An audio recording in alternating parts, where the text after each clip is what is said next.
Más diseño, más personalidad.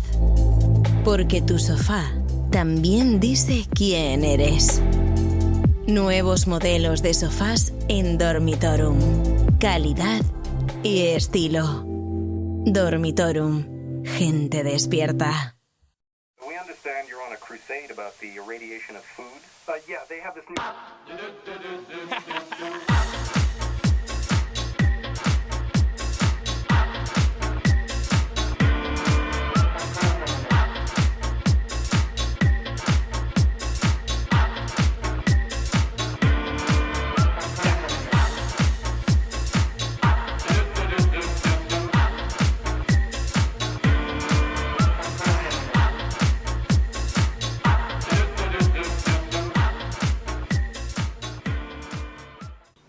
Bienvenidos este jueves 30 de abril de 2026 a No Corras que es peor, en la versión express que estamos a punto de iniciar en nada, en cuestión de minutos. Somos conscientes que ustedes ahora empiezan a hacer el zapping de la tele nacional y se vienen a la líder, a la tele local líder de Canarias para compartir 2 horas largas de televisión de cercanía, de televisión que solo pretende romper ese cristal para darnos la mano, saludarnos mutuamente, como hacen cada día, cada vez que nos ven en cualquier rincón de Tenerife, y construir este programa, el debate más longevo de la tele local de Canarias, en su referente. Gracias, porque para nosotros es un auténtico honor estar aquí un jueves más. Lo habíamos prometido, sí. Hoy debate monográfico sobre el asunto de la migración o de la regularización masiva que está sucediendo en España, que va en contraposición en Europa y que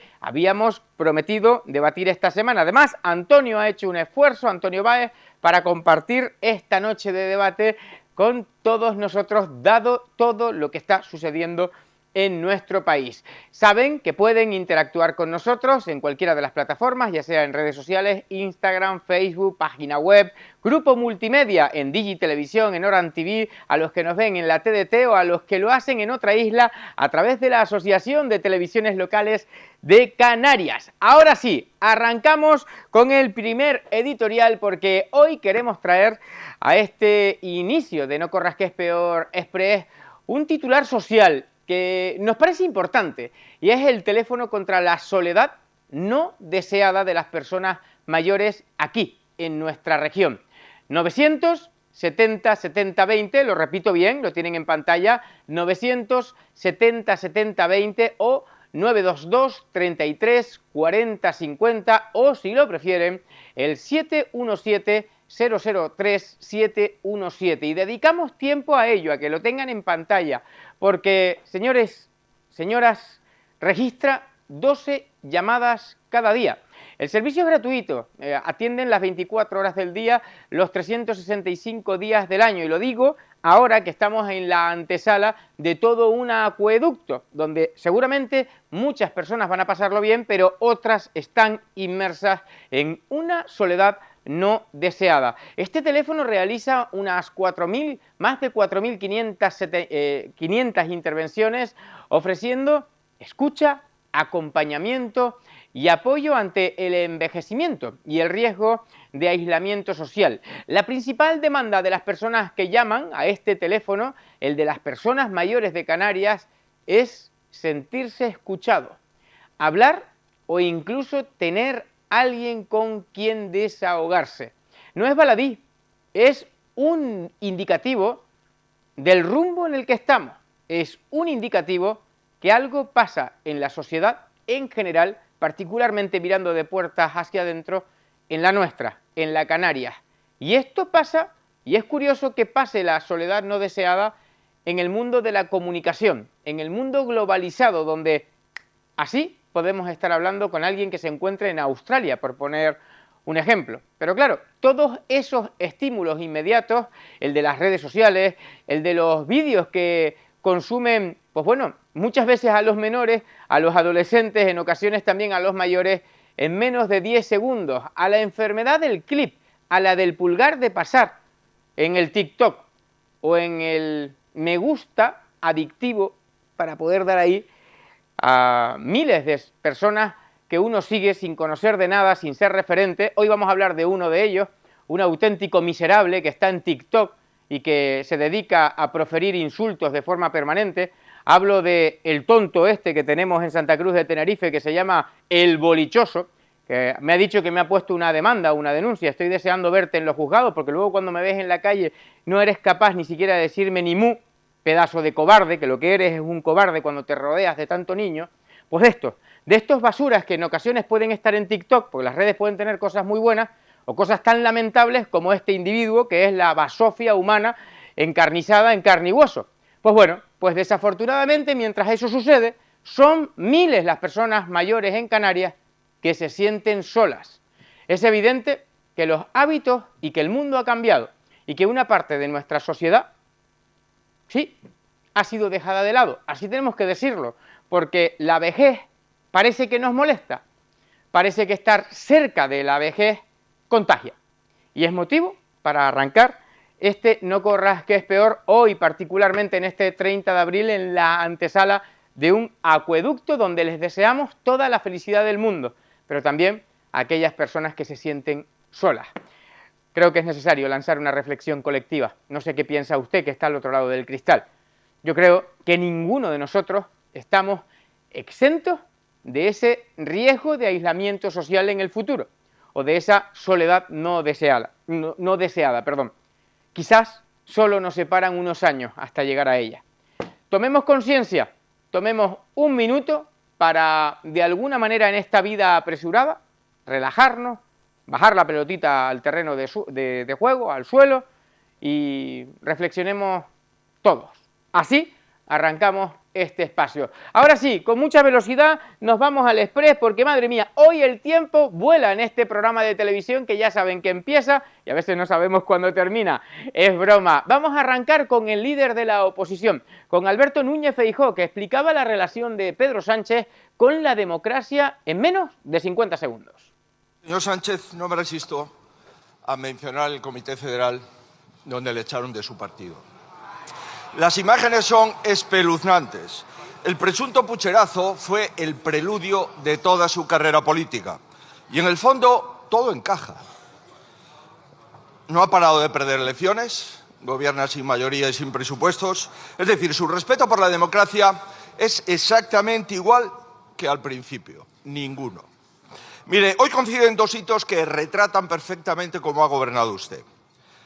Mientras su mano derecha está sentada en el banquillo del Tribunal Supremo, hoy hay una nueva jornada de huelga de los médicos en España.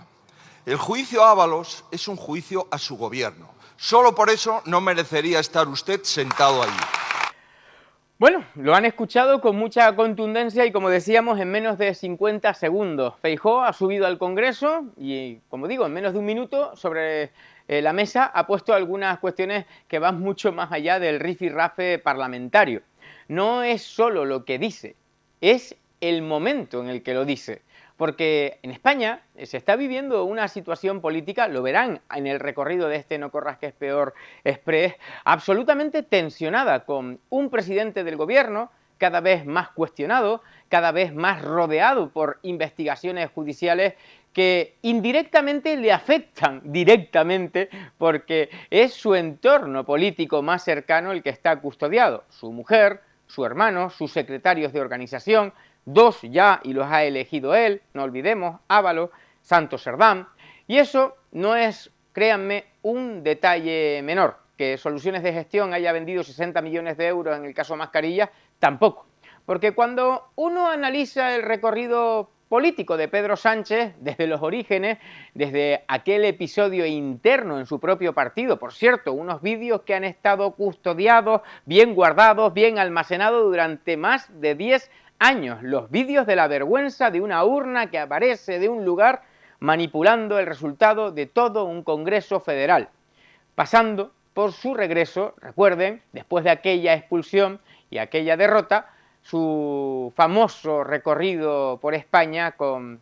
Hay quien dice que iba en un Mercedes y que lo del Peugeot era solo propaganda, pero bueno, vamos a seguir manteniendo el recorrido del Peugeot.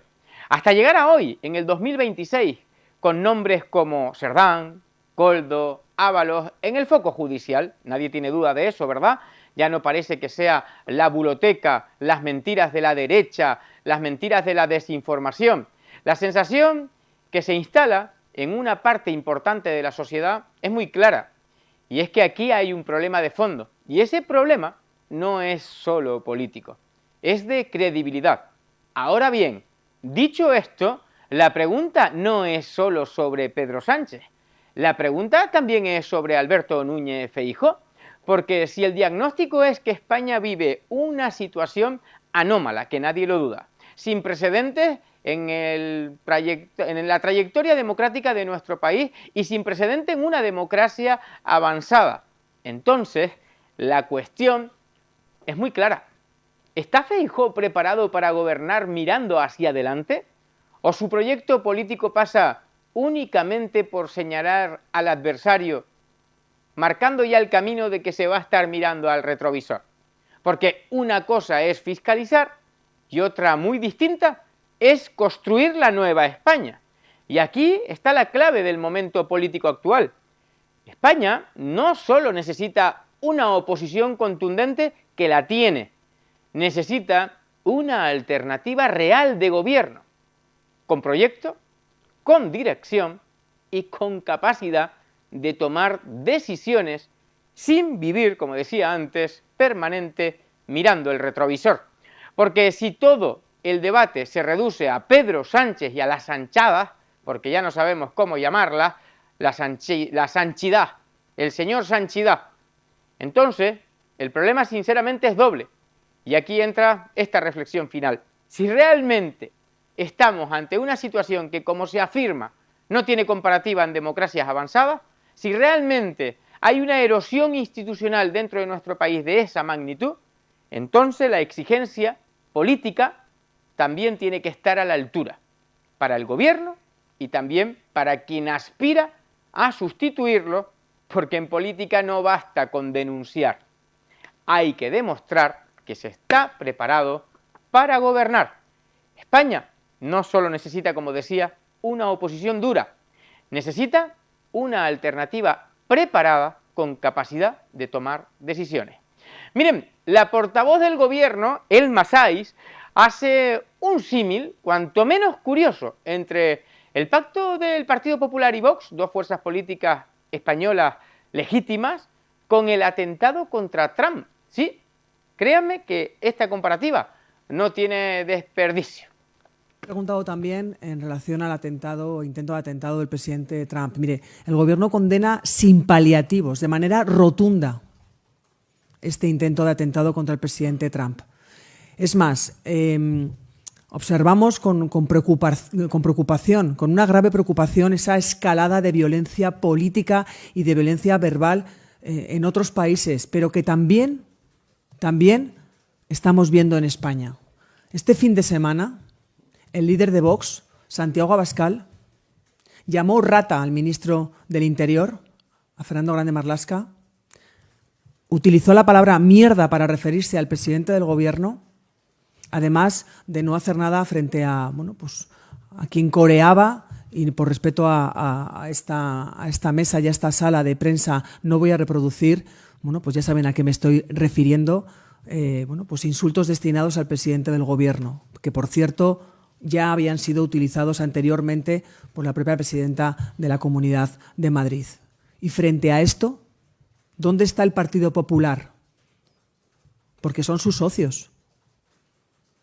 Está blanqueando este tipo de actitudes cuando no participando.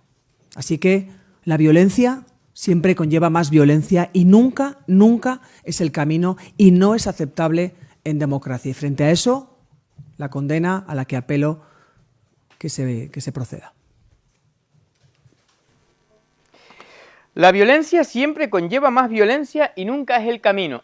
Una frase para quedar bien, porque Elma Sáiz lo que ha hecho es quedar bien. Cuando uno analiza estas cuestiones y se plantea que la situación de blanquear a los socios de gobierno puede empezar en partidos políticos que, aunque son legales en España, tienen delitos de sangre, como le sucede a Bildu, ¿en qué posición queda la portavoz del gobierno? Yo creo que muy bien no queda. La portavoz del gobierno hace una reflexión que en apariencia podría parecer hasta razonable, y todos vamos a estar de acuerdo, condenar la violencia sin paliativos. Nadie puede estar en contra de eso. Pero el problema no es el titular que ha querido dejar el Masái, es el contexto en el que utiliza el titular y el uso partidista y político que hace de él, atacando incluso a la presidenta sin nombrarla de una comunidad autónoma como la de Madrid, Isabel Díaz Ayuso. Mire, el Masái, mezclar un intento de asesinato como el de Donald Trump con el debate político en España, eso no es elevar el nivel político, es rebajarlo, además rebajarlo peligrosamente, porque no es lo mismo. Y cuando se intenta establecer ese paralelismo, lo que se está haciendo es diluir la gravedad de un atentado real para introducirlo en la pelea política nacional, por burda, fea o de alcantarillas sea esa pelea. Eso no ayuda, eso no construye, eso no rebaja la tensión. Al contrario, polariza más y por tanto la alimenta. Porque si todo es violencia, nada lo es. Y si todo vale en el discurso político, entonces el problema ya no es el adversario, es el nivel que estamos llevando al debate público. Y eso no es una responsabilidad de la sociedad, lo es de todos ustedes que son políticos. Miren, el gran apagón informativo, no, es broma, no es el gran apagón informativo, sino el gran apagón. Estamos en el aniversario, lo recuerdan, ¿verdad? Allí en la península no los habían sufrido, nosotros en Canarias los conocemos muy bien. Bueno, pues el gran apagón no fue un accidente imprevisible, fue el resultado directo de una política energética ideologizada y profundamente irresponsable. Palabras gruesas de Alberto Núñez Feijóo sobre el apagón cuando, como digo, se cumple su aniversario. No fue un accidente imprevisible. No fue ni un cisne negro ni algo que simplemente sucedió. El colapso del sistema eléctrico el 28 de abril de 2025 fue el resultado directo de una política energética ideologizada, desconectada de las leyes de la física y profundamente irresponsable. Una cascada de errores y episodios que nadie quiso ver, pero la verdad llegó enseguida. La prueba irrefutable es lo que ocurrió al día siguiente del apagón. Con las mismas condiciones meteorológicas, el mix cambió radicalmente. El debate sobre el apagón vuelve a escena pública en su aniversario y lo hace con palabras muy duras por parte del líder de la oposición. Habla de una política energética ideologizada, habla de decisiones desconectadas de la realidad física y habla, en definitiva, de errores evitables. Y aquí hay una cuestión de fondo que sí merece, sinceramente, una reflexión seria. Porque cuando hablamos de energía, no hablamos de ideología. Son dos cuestiones, aunque se parezcan las palabras cacofónicamente hablando, no tiene nada que ver la energía con la ideología. Hablamos de sistema, de equilibrio, de planificación y sobre todo de seguridad. El problema no es apostar por un modelo energético, el problema es hacerlo sin prever las consecuencias de esa apuesta que lleva a cabo un gobierno. Sí, lo ocurrido fue una cadena de errores, como se afirma. Entonces, la pregunta es evidente. ¿Quién es el que estaba mirando? ¿Quién estaba supervisando? ¿Quién tenía la responsabilidad? Porque lo que está claro una vez se han hecho públicas las comunicaciones de los técnicos es que se sabía que el sistema iba a caer. Y sí, lo iba a hacer por un colapso de energía renovable. Aunque los que se llevan a cabo el negocio de las energías renovables digan que no. Esto, señores, no es solo un fallo técnico, es un fallo de toda la red eléctrica, es un fallo de gestión. Y eso sí es una responsabilidad política. Miren, nos venimos para esta tierra, que por cierto, hace un año nosotros por primera vez tuvimos ventaja, no tuvimos apagón. Eso es la parte positiva de estar desconectada de la red eléctrica de la península continental.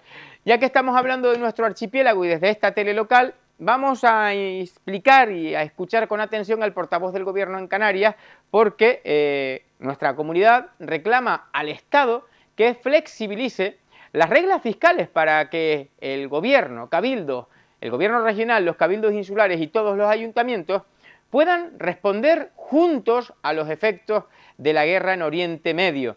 El portavoz, como decía, Alfonso Cabello, explica que esta medida permitiría movilizar millones de euros de forma inmediata. Que nos permitiera acudir al margen de deuda que está preautorizado por la Unión Europea y que se acercaría al 13%. Pasar de la media actual en Canarias, 11%, al 13%, permitiría que en Canarias esa flexibilización de la regla de gasto se pudieran movilizar 1.600 millones de euros para abordar la situación de coyuntura económica en la que nos encontramos actualmente. Aparte, habría que sumar el uso de esos remanentes de tesorería de las administraciones locales en Canarias, cabildos y ayuntamientos, que es una cantidad que estamos terminando de cuadrar porque al final son muchos de muy diferente índole. Canarias quiere poder movilizar sus recursos propios y el buen hacer que ha tenido a lo largo de los últimos años generando una capacidad de endeudamiento que ahora mismo no puede ser utilizada porque la está utilizando para sí el Gobierno de España. Oye, no me digan que no tiene un hilo conductor hacia una definición clara y concreta en No corras que es peor express de esta semana. El sentido común, ¿no? Lo hemos escuchado en la respuesta que han dado muchos políticos. Elena Saiz anteriormente, el sentido común que también plantea Canarias, ¿no? Algo que sobre el papel tiene todo el sentido.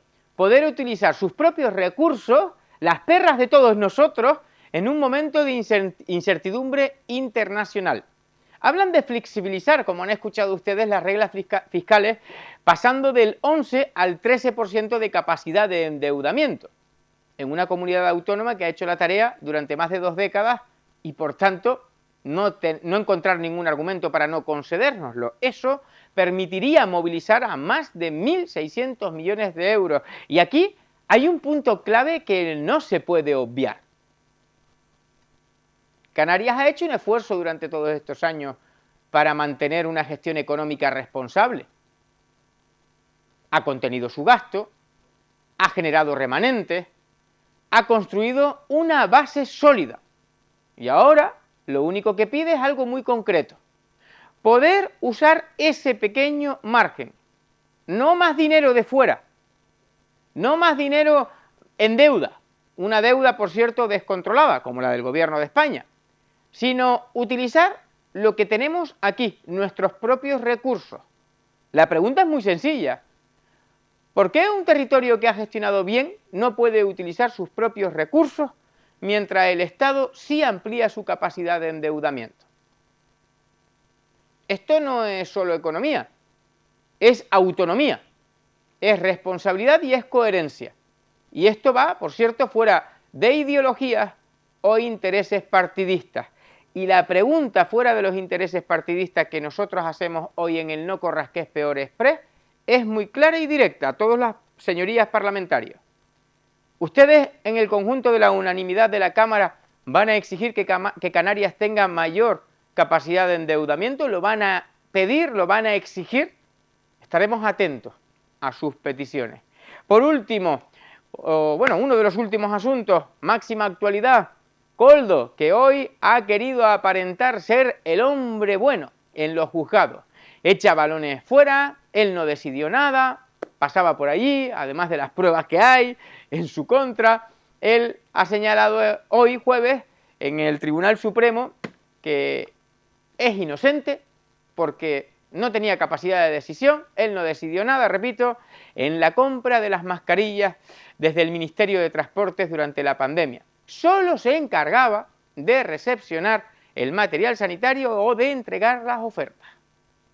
Voy a intentar hacer lo correcto para explicar a los señores magistrados y la señora magistrada para demostrar mi inocencia. Creo, y esto me va a costar un disgusto, que usted no está buscando mi inocencia. Entonces voy a intentar, con mi forma de ser, que tiene algunas peculiaridades buenas y malas, hacer lo correcto para que lo entiendan ellos.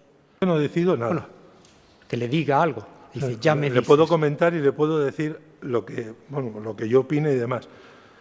Pero la oferta es decir, que yo la traspaso, no recuerdo exactamente a quién se lo puedo dar o a quién se lo doy, porque todos los papeles y todos los correos, hombre, a no ser que fueran salvajadas, porque lo mismo le digo que me llegaba una oferta que ponía abajo a 14 euros, 18 euros, digo, madre mía, qué salvajada. Es decir, teniendo esta oferta, pues hombre, digo, aquí cada uno que decida lo que tenga que decidir, porque yo no voy a decidir, yo no tengo esa obligación, yo no tengo esa competencia. ¿Trasladé eso? Seguro que lo trasladé. No sé a quién, no lo recuerdo, la verdad. Pero que lo trasladé, que había una oferta, estoy convencido que la trasladé. Más aún, viniendo de Puertos del señor Álvaro. Y hablé con todas las personas que tenía que hablar o que me indicaban que tendría que hablar. Por indicación, lo único que vi es al señor ministro intentando solucionar problemas que todo el mundo le llamaba a él, y lo que hice fue: hay que llegar. Es verdad que él me dijo a mí: Koldo, vuélcate en la llegada de material sanitario. Que llegue el material sanitario. Vuélcate en la llegada de material sanitario. Que llegue el material sanitario. Casi nada ese final, ¿eh? Koldo García se sienta hoy ante el Tribunal Supremo y su estrategia, vamos, no ha generado ningún tipo de duda, ¿verdad? Es clara: echar balones fuera, yo soy inocente, yo no decido nada, yo solo traslado ofertas y, por cierto, lo hago porque el ministro me encargó centrarme en el material sanitario. Y cuando se le pregunta por detalles concretos, como, vale, usted confirma y afirma que ha entregado ofertas. ¿A quién? No me acuerdo. Es que es buenísima la intervención. No, la verdad que yo sé que las entregué, pero no sé a quién. Es curioso, ¿no?, lo de la memoria selectiva de un investigado. Esa fórmula que, bueno, es común en alguien que es culpable, la de, no sé, no me acuerdo, yo no conozco la ley. Pero bueno, esta declaración, bromas aparte, no llega sola, llega después de una semana judicial clave en el caso Mascarillas. Primero declaró Víctor de Aldama y después lo hizo Ábalos. Hoy le ha tocado durante todo el día a Koldo García, que el pobre no ha debido pasarlo bien. El hombre que durante años fue mucho más que un simple acompañante del exministro. Fue su asesor, su persona de confianza. Recuerden que aquí en el Alabama pagaba a través de efectivo cantidades fuera del margen legal, sorprendiendo incluso a los propios recepcionistas del hotel. Fue, en definitiva, su sombra política y administrativa. Y aquí está la gran pregunta: si Koldo no decidía nada, si Ábalos tampoco asumía determinadas responsabilidades, si Aldama era solo un empresario que ofrecía material y al que utilizaron, entonces, ¿quién tomó las decisiones?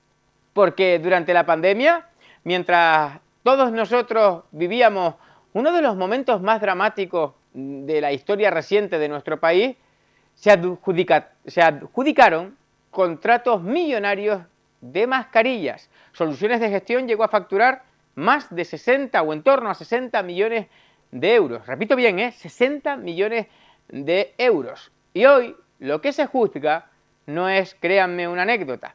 Anticorrupción pide penas muy elevadas para Ábalos y Koldo por presuntos delitos como organización criminal, cohecho, tráfico de influencias, malversación y aprovechamiento de información privilegiada.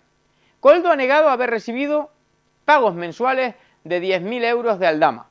Ha negado una relación directa con Pedro Sánchez tras su llegada a Moncloa y ha rechazado tener autoridad para adjudicar la compra de mascarillas. Aunque sí admite que presentó al Ministerio una oferta vinculada a la empresa que posteriormente se elegía, a Soluciones de Gestión. Mientras tanto, el caso sigue creciendo porque la Audiencia Nacional, ojo a esto, ha ampliado la imputación contra Koldo y Aldama por un nuevo delito de tráfico de influencias relacionado con el contrato de mascarillas aquí, en Canarias y en Baleares. Es decir, esto no se queda solo en transporte. La investigación se abre, se ramifica y apunta a más contratos, más territorios y, por tanto, más responsabilidades por aclarar. Recuerden que aquí 4 millones se fumaron. Por eso, este caso es tan grave.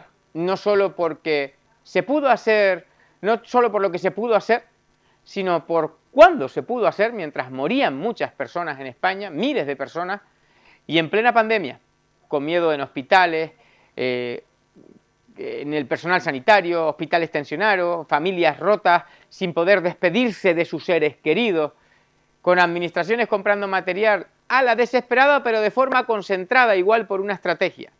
Y en ese contexto, la sospecha de que alguien pudiera aprovecharse del dolor colectivo para hacer negocio, sinceramente, resulta insoportable.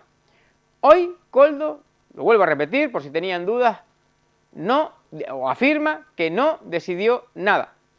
Pero cuando nadie decide nada, cuando nadie recuerda nada y cuando todos se presentan como simples piezas menores, lo que aparece no es una inocencia política, aparece una enorme nube de opacidad y esa nube solo puede despejarla, afortunadamente, la justicia.